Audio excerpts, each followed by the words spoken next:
You have this financial background, and then you're now an entrepreneur. Where do you see yourself then, or what do you aspire to be in 5 years? What's your vision of where you're going to be in 5 years, or 3 years for that matter? Still basically having a bigger footprint and a bigger impact in the work that I'm doing. So for me, it would be really incredible to have this be a much more open conversation around in the marketing space and advertising space of how can we represent more of the consumers that we're trying to create a better experience for and trying to improve their lives through selling them great products and having them be happy to go home at the end of the day. So it's a lot about, a bit of the more humanistic approach of trying to create a bit of a better society where everybody feels that their voice is heard. And then there's also this sort of personal pride of I have an idea which I think is great and others tell me is great and I want to see it succeed. So for me, success is continuing with the growth trajectory that we have right now, continuing to get the accolades that we're getting right now and attention from companies and publications that are highlighting our technology, and then seeing it globally around the world. So I'll give you an opportunity for one last sort of comment you want to make as a closing statement to finish off our little dialogue here. So for me, a lot of these interviews with people who are so experienced and diverse in talents as yourself are a great learning opportunity for me. So yeah, I think that's for those who are maybe watching this video.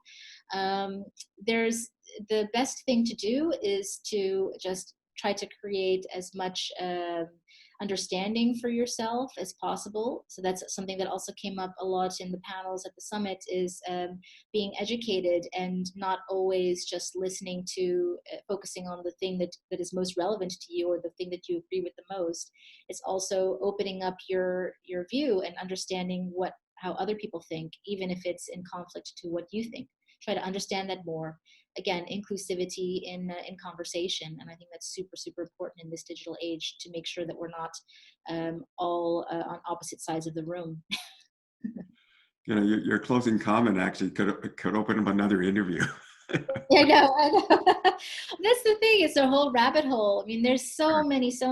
And as I was doing my session over the weekend, trying to think about what are the notes I wanted to hit on. It was a group of women who are basically rising entrepreneurs themselves in Croatia, somewhat digitally savvy, but trying to really, relate it to everyday things that are in their lives. And then it just opened up this rabbit hole, and I was reading for 10 hours in a row, and I was like, how am I going to include all of this in a presentation? So, but that's fun. I really love it. And I'm looking forward actually to contributing to some of the findings report from our summit as well and seeing what others write.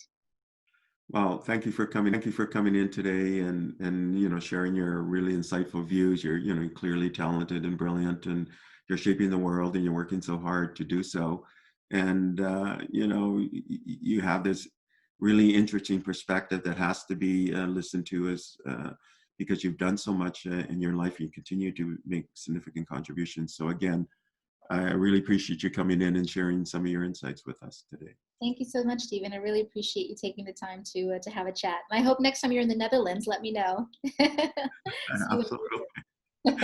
Okay, bye. Take care. Bye.